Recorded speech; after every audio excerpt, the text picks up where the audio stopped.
Hello everybody, welcome to my channel. आप सभी का स्वागत है टीचिंग गोल्स चैनल में। मैंने पहले भी अपना जो है सिलेबस आपको ऑलरेडी वीडियो में बता दिया है। अब इस वीडियो में हम बात करेंगे साइकोलॉजी की। मैंने आपको बताया था 2 पार्ट में आपका पेपर होगा, पार्ट 1 पार्ट 2। तो जो ये साइकोलॉजी है ये आपकी पार्ट 2 में जो है हेल्पफुल रहेगी। 20 मार्क्स की ये आपके नॉर्मल पेपर में रहेगी और 10 मार्क्स की जो आपकी स्पेशल एजुकेटर जो हो आप उसमें आने वाली है। टीजीटी पीजीटी में भी आपकी ये 10 to 20 मार्क्स जो है आपको ये देखने को मिलेंगे। तो चलो स्टार्ट करते हैं साइकोलॉजी। जो बच्चे सीटेट या एचटेट के एस्पिरेंट्स हैं उनके लिए भी ये साइकोलॉजी जो है हेल्पफुल रहने वाली है। तो हम बात करेंगे लर्निंग की। लर्निंग चैप्टर से हम अपना स्टार्ट करते हैं। तो जो प्लूटो है, प्लूटो ने बोला है जो लर्निंग है, लर्निंग वो नॉलेज है जो कि हमारी सोल से होती है। Learning is the knowledge of the soul. जो हमारी लर्निंग है वो सोल में कलेक्ट होती है। वो प्लूटो ने लर्निंग को सोल से जो है कोरिलेट करा है। वहीं पे जॉन लॉके की अगर बात करें तो जॉन लॉके ने बोला है कि जो बच्चों का ब्रेन होता है, जो चाइल्ड ब्रेन होता है, वो एक एम्प्टी होता है, एक ब्लैंक स्लेट की तरह होता है, जिसने इन्हें तबला रासा बोला है। ये क्वेश्चन बहुत बार आया है कि तबुला रासा, चाइल्ड ब्रेन को तबुला रासा किसने बोला है। तो आपको पता होना चाहिए जॉन लोके ने जो बच्चों का ब्रेन होता है, दिमाग होता है, उसे एक ब्लैंक स्लेट बोला है, तबुला रासा बोला है। ये आपका एचटेट के क्वेश्चन में भी आ सकता है, सीटेट में भी आ सकता है। किसी भी टीचिंग एस्पिरेंट, अगर आप कोई भी टीचिंग एग्जाम दे रहे हो, किसी भी टीचिंग के पेपर में ये आपका आ सकता है। जॉन लोके ने चाइल्ड ब्रेन को एम्प्टी ब्लैंक स्लेट बोला है, जिसे वो तबुला रासा कहते हैं। प्लूटो ने सोल से रिलेटेड बोला है, knowledge is within the soul. अब जो साइंटिस्ट हैं, जो साइकोलॉजिस्ट हैं, जो प्रेजेंट डेफिनेशन है लर्निंग की वो है learning is the relatively permanent change in the behavior due to practice and experience is called learning. देखो, कोई भी परमानेंट चेंज हमारे बिहेवियर में प्रैक्टिस और एक्सपीरियंस से जो आए वो लर्निंग होगा। तो ये प्रॉपर डेफिनेशन होती है लर्निंग की। इससे भी क्वेश्चन आ जाता है कि relatively permanent change in behaviour due to practice and experience is called what. तो आप सभी को पता होना चाहिए कि जो भी परमानेंट चेंज जब भी बिहेवियर में आएगा किसी भी लर्निंग या प्रैक्टिस के थ्रू, मतलब किसी भी प्रैक्टिस या एक्सपीरियंस के थ्रू से हम लर्निंग बोलेंगे। अब इस डेफिनेशन की हम बात करते हैं। इस डेफिनेशन में सबसे पहले बोला गया है relatively permanent change in behaviour. देखो, परमानेंट बिहेवियर में जो चेंज हो वो अगर परमानेंट होगा तो ही लर्निंग बोली जाएगी। It can be modified. अब देखो, जैसे कि पहले आपने देखा कि पहले आपने लर्निंग करी, पहले आपने प्रैक्टिस और एक्सपीरियंस से सीखा कि सुबह उठ के मैं ब्रश करूँगा। ठीक है, तो वो क्या हो गया, परमानेंट। आपने उसे अपने बिहेवियर में परमानेंट अपना लिया कि आप डेली सुबह उठ के ब्रश करते हो। अब ये मॉडिफाई हो सकते हैं, जैसे कि आप ब्रश करने से पहले आप एक बार मेडिटेट कर रहे हो, तो क्या हो गई, ये जो लर्निंग थी, पहले आप सबसे पहले उठ के ब्रश करने जा रहे थे, अब आपने अपने बिहेवियर में चेंज लाया, पहले मेडिटेट कर रहे हो, तो learning can be modified also. It comes from practice. देखो, लर्निंग हमेशा प्रैक्टिस से आती है।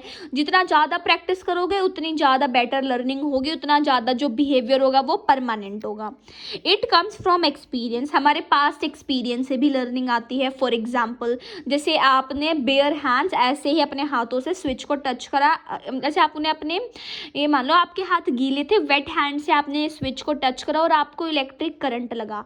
फिर आप अब आगे से जब भी आपके हाथ गीले होंगे आप उस इलेक्ट्रिक स्विच को टच नहीं करोगे। तो ये कहाँ से आई है, ये वाली लर्निंग आपकी, ये आपके एक्सपीरियंस से आई है। मतलब आपका पास्ट एक्सपीरियंस इतना अच्छा नहीं रहा, इस वजह से आपने उस लर्निंग को जो है अडॉप्ट किया, लर्न किया। Learning is goal oriented. देखो, लर्निंग हमेशा ना गोल ओरिएंटेड होती है। हम कोई भी काम बिना वजह नहीं करते हैं, कोई ना कोई हमारा गोल होता है, कोई ना कोई हमारा पर्पस होता है बिहाइंड दी लर्निंग। जो लर्निंग होती है ना, ये लाइफ लॉन्ग प्रोसेस है, मतलब वूम टू टोम चलेगी लर्निंग। हम एक बोलते हैं ना, जो समझ होती है वो उम्र के साथ आती है। तो जो लर्निंग होती है ना वो लाइफ लॉन्ग, जरूरी नहीं है कि जो बच्चे स्कूल जा रहे हैं वो ही लर्निंग है, बिना स्कूल के भी लर्निंग होती है। हम अपनी सोसाइटी से बहुत कुछ सीखते हैं, समाज से सीखते हैं। कॉलबर्ग ने बोला है ना सोसाइटी का कितना इंपॉर्टेंट रोल है, वाइगोत्स्की ने भी कितना इंपॉर्टेंट रोल बताया है, वाइगोत्स्की ने। तो जो ये लर्निंग है ना ये लाइफ लॉन्ग प्रोसेस है। उसके बाद जो लर्निंग है ना डेवलपमेंट के लिए बहुत इंपॉर्टेंट है। अगर हम कुछ सीखेंगे नहीं तो डेवलपमेंट कैसे होगी। तो लर्निंग जो है it is the important part of development. जो लर्निंग होती है ना वो इंडिविजुअल होती है। हर इंसान, मैंने बोला था हर एक में इंडिविजुअल डिफरेंसेस होते हैं, चीज़ों को परसीव करने का तरीका हर इंसान में अलग अलग होता है। तो जो लर्निंग होती है वो क्या होती है, इंडिविजुअल होती है। तो लर्निंग इज रिलेटिवली, जब भी कोई बिहेवियर में परमानेंट चेंज आएगा प्रैक्टिस और एक्सपीरियंस से, उसे हम क्या बोलेंगे, उसे हम लर्निंग बोलेंगे। Learning can be both positive and negative. देखो लर्निंग पॉजिटिव भी हो सकती है, नेगेटिव भी हो सकती है। फॉर एग्जाम्पल जब आप अच्छी आदतें सीख रहे हो, अच्छी चीज़ें सीख रहे हो, वो होगी हमारी पॉजिटिव लर्निंग। जब भी आप कोई बैड हैबिट्स लर्न कर रहे हो, कुछ भी गलत चीज़ें सीख रहे हो, वो हो गई हमारी negative learning. Learning is affective by both heredity and environment. Heredity and environment बहुत ही इंपॉर्टेंट रोल प्ले करता है हमारी लर्निंग में।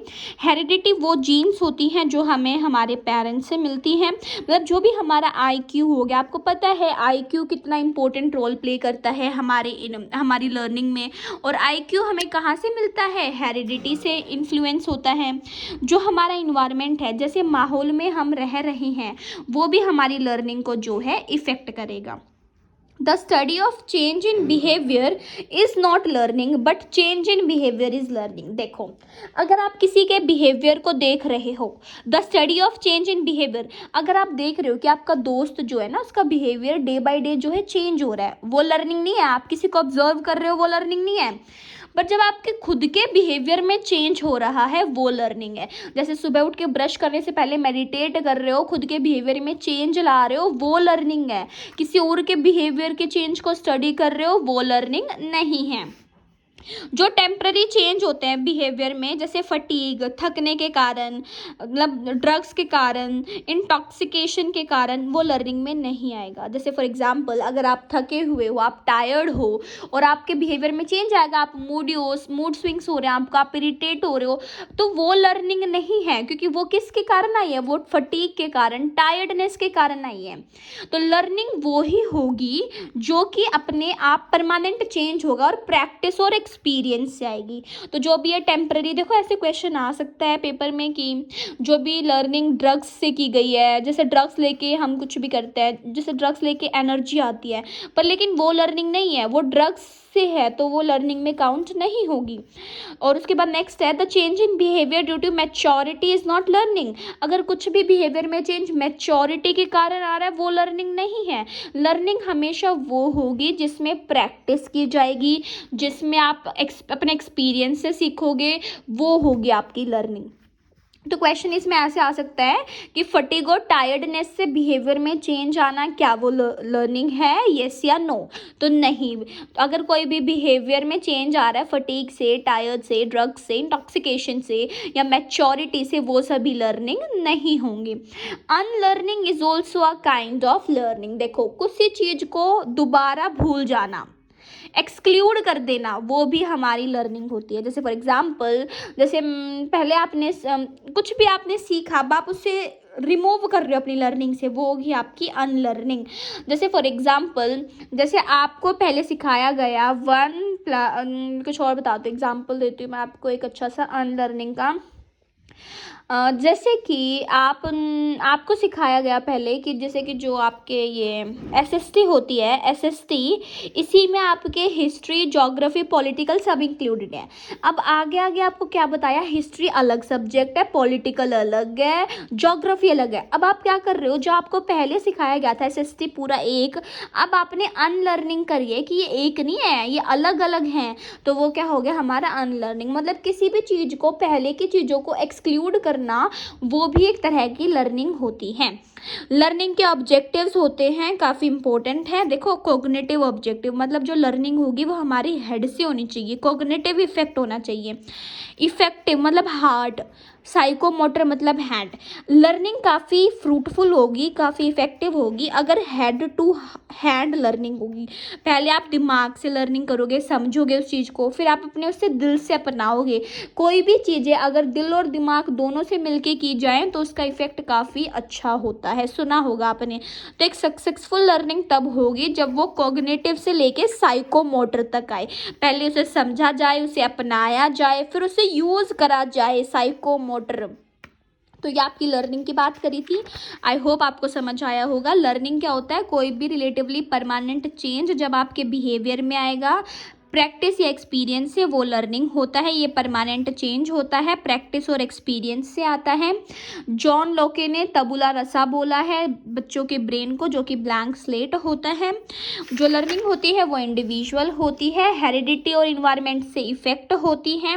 फटीग, टायर्ड, ये सभी लर्निंग में काउंट नहीं होंगे। और ऑब्जेक्टिव्स ऑफ लर्निंग मतलब साइकोमोटर, कॉग्निटिव से साइकोमोटर लर्निंग होगी, सक्सेसफुल लर्निंग होगी।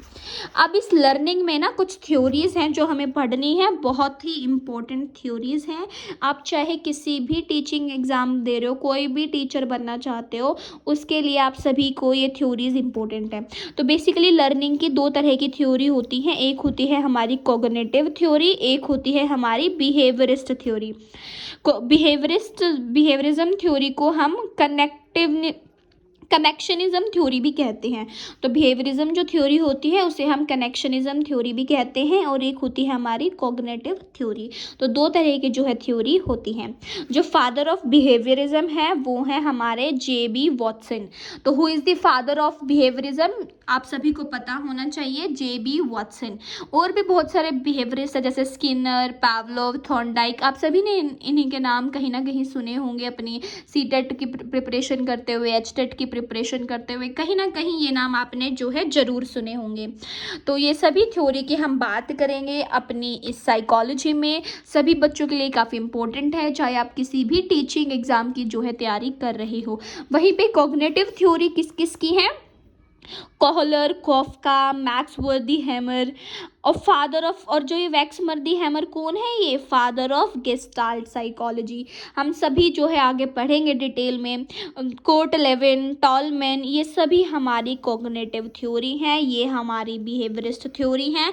जो बिहेवियरिज्म होती है ना, ये क्या कहती है? According to this theory learning is outcome of connection between stimulus and response.